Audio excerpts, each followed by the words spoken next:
प्रथमं यत् सूत्रमस्ति अकारस्य ऐकारे परे औकारे परे वृद्धिः इति तत्तु प्रायः सर्वैः ज्ञायते एव, किन्तु इतः परं यानि वृद्धिसन्धि सूत्राणि अथवा नियमाः अधीयन्ते तत्र किञ्चित् अवधानम् अपेक्ष्यते।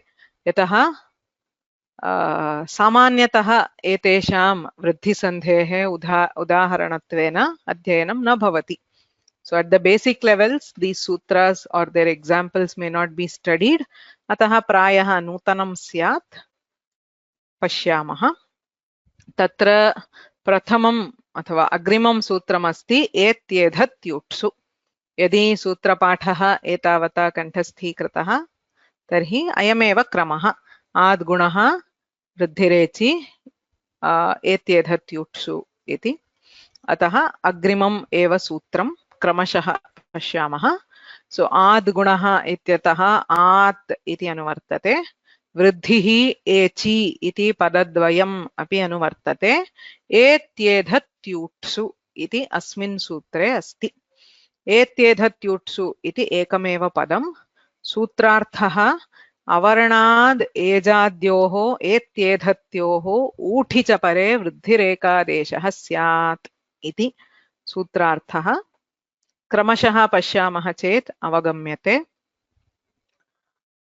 एति एधति ऊट्सु इति एकमेव पदम्। This is a single word. एति एधति ऊट्सु इति। आत् आद्गुणः इत्यतः आत् इति अनुवर्तते, वृद्धिः एचि वृद्धिरेचि इति सम्पूर्णं सूत्रम् अनुवर्तते। संहिताधिकारः अस्ति, एकः पूर्वपरयोः इत्यपि अधिकारः अस्ति। संहितायाम् आत् एचि एत्येधत्युट्सु पूर्वपरयोः एका वृद्धिः इति एतावन्ति पदानि सन्ति। कश्चित् क्लेशः अस्ति। It is not as straightforward as आत् एचि वृद्धिः। यथा यथा वयं बहु विशिष्टानि सूत्राणि पठामः तत्र एवं बहवः अंशाः भवन्ति, ते सूक्ष्माः अंशाः अपि ज्ञातव्याः भवन्ति। संहिता इत्यस्य सप्तमी आत् एचि ज्ञायते, एत्येधत्युट्सु इति सप्तमी विभक्तौ बहुवचनम्।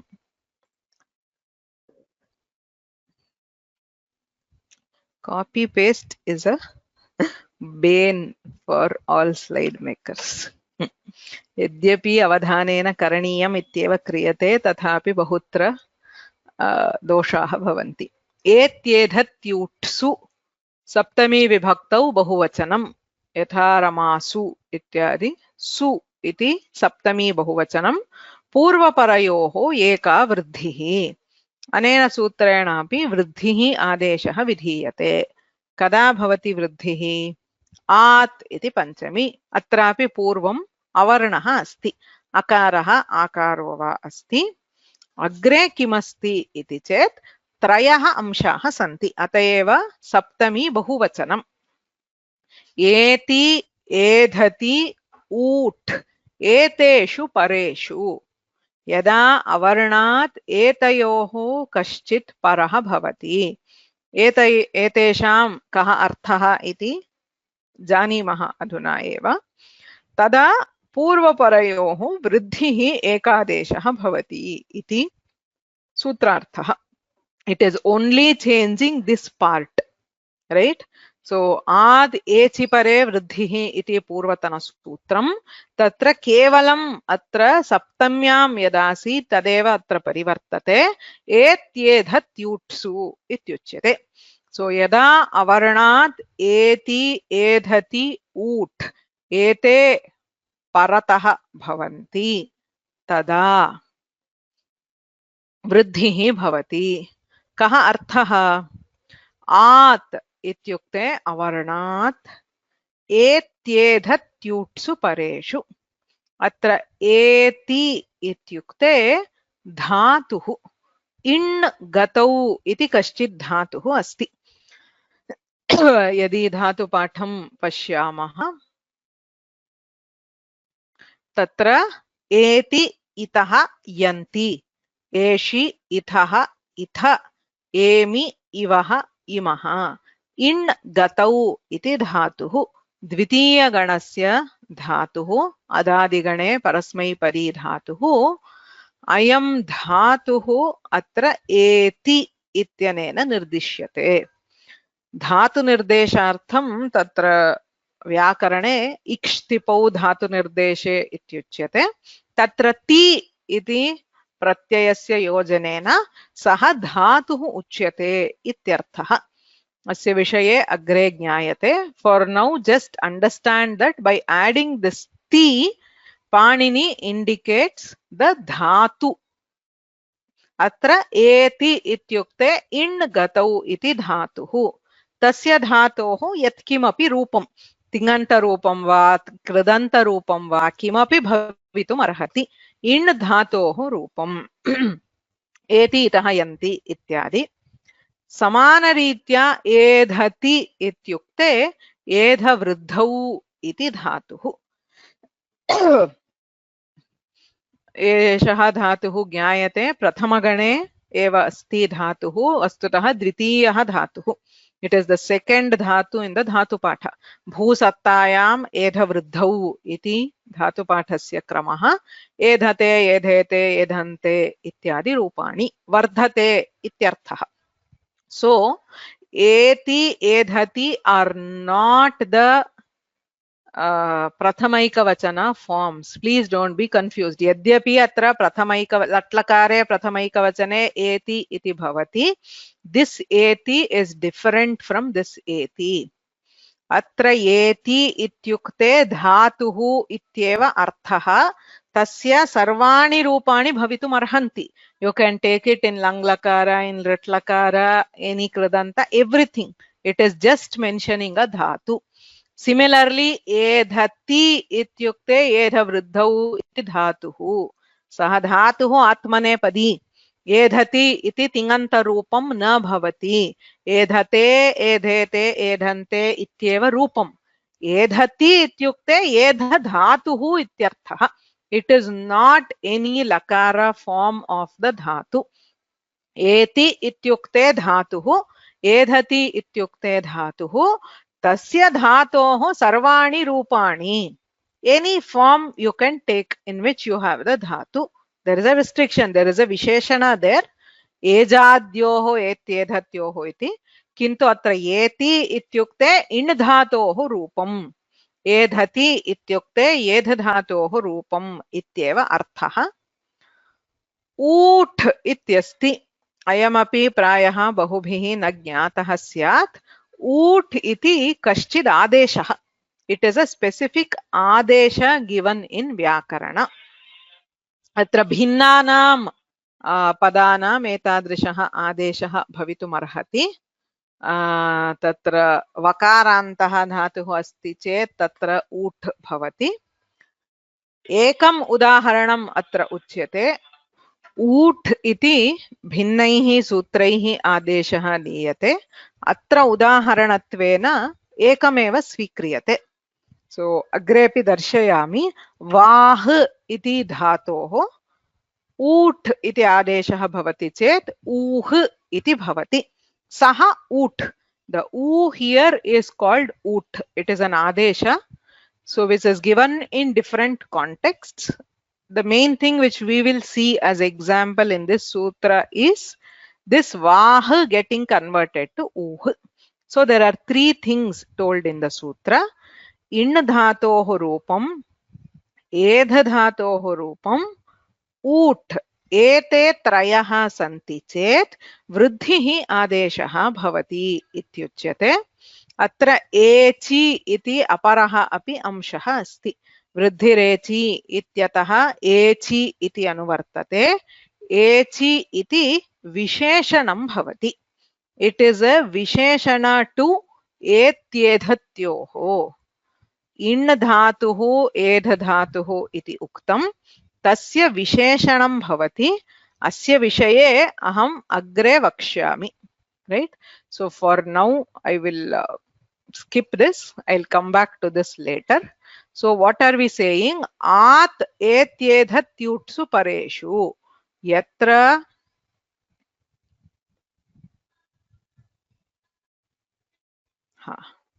So at akarah asti tadanantaram eti edhati ut ete santi. Eti ityukte kim? In dhatoh rupam. Edhati ityukte edhadhatoh rupam. Ut iti kaschid adeshah. Uh iti yatra shruyate tatra ut bhavati. एतेषु परेषु पूर्वपरयोः वृद्धिः आदेशः भवति इति सूत्रार्थः भवति। उदाहरणं पश्यामः, अनन्तरम् आगच्छामः। अवर्णात् एजाद्योः एत्येधत्योः ऊठि च परे पूर्वपरयोः वृद्धिः एकादेशः भवति। अवर्णः अस्ति एजादि इण् धातु रूपम्। यथा उक्तम् एचि इति विशेषणं भवति।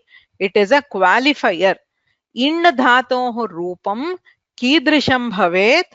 एजादि, एज् आदौ यस्य।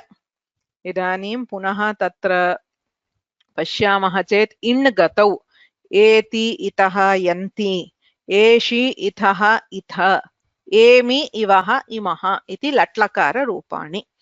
अत्र एति इत्यत्र प्रथमः वर्णः अस्ति एकारः, इतः इत्यत्र प्रथमः वर्णः इकारः। सो एकारादिः इकारादिः। तत्र सूत्रे किमुक्तम्? एजाद्योः एत्येधत्योः। यत्र इण् धातोः रूपम् एजादि भवति. So when the form, the first letter of the form, you take any in dhatu form, if the first letter is H, that is A, O, I, O, you will have only ekara or aikara in dhatu. So eti, eshi, emi. Athava, you can go on seeing any forms. Wherever you have an ekara or aikara at the beginning of the form, एतत् सर्वमपि एजादि रूपम् इत्युच्यते.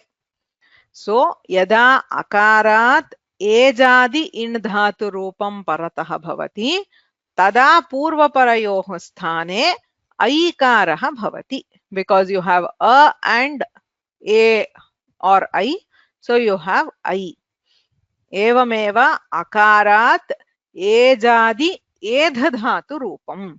एधते, एधेते, एधन्ते इत्यादीनि यानि रूपाणि सन्ति तत्र यद्यद् एजादि रूपमस्ति तत्र ऐकारः आदेशः भवति, वृद्धिः भवति. वृद्धिः इत्युक्ते ऐकारः भवति.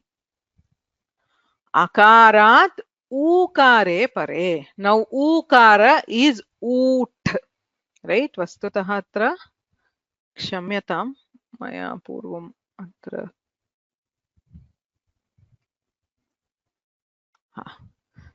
कंठ ओष्ठं न, अत्र ऊकारः वस्तुतः केवलम् ओष्ठ्यवर्णः.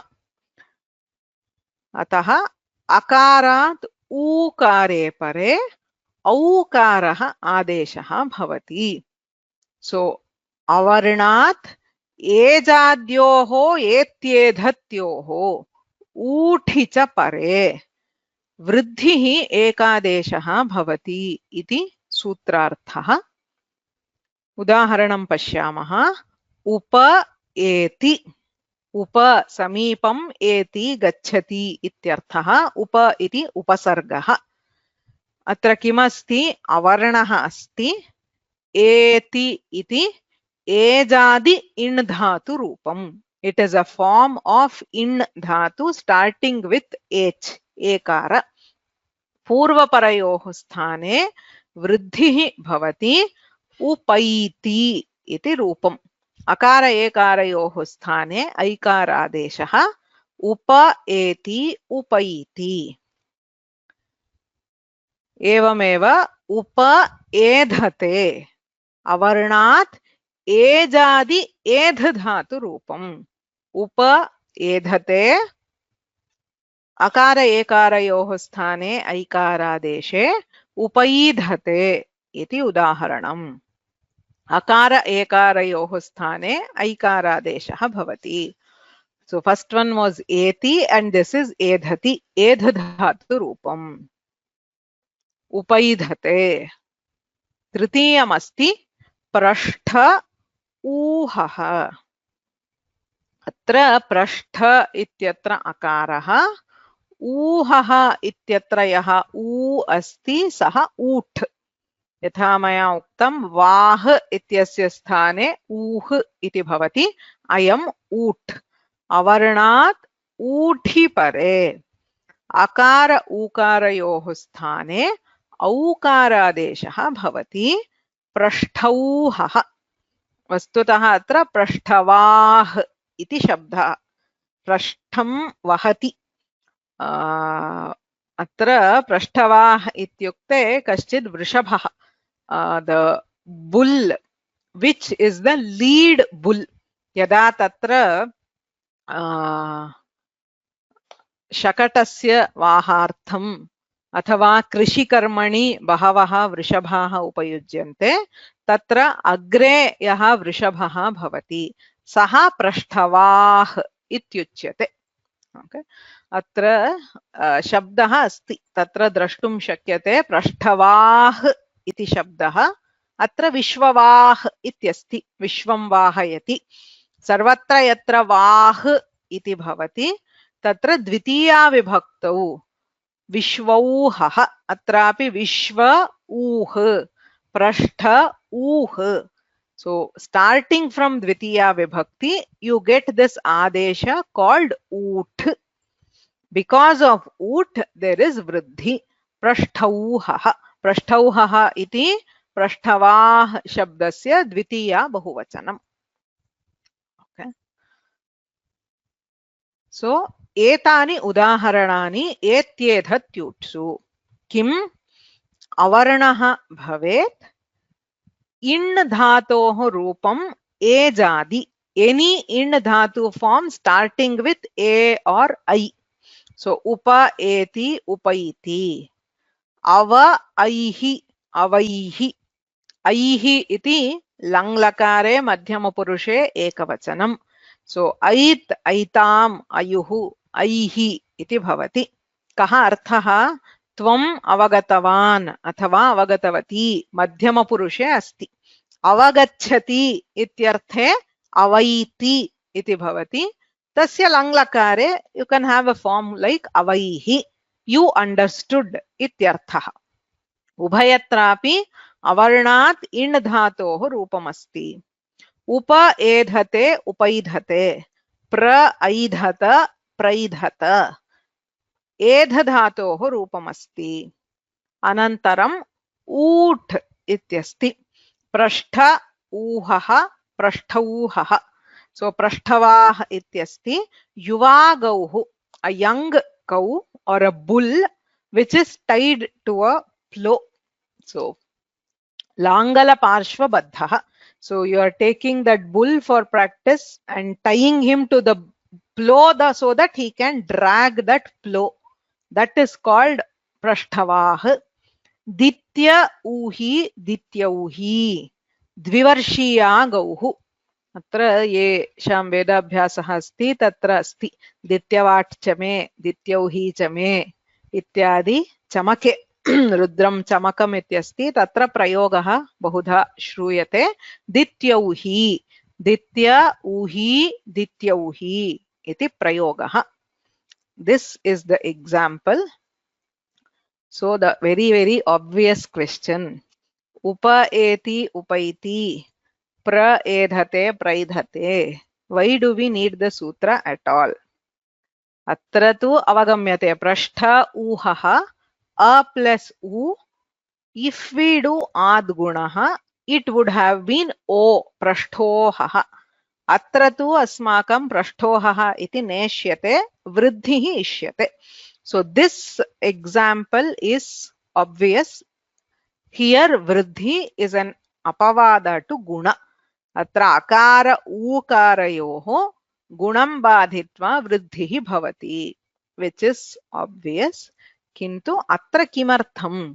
Anyway, you have a plus a is I. Right?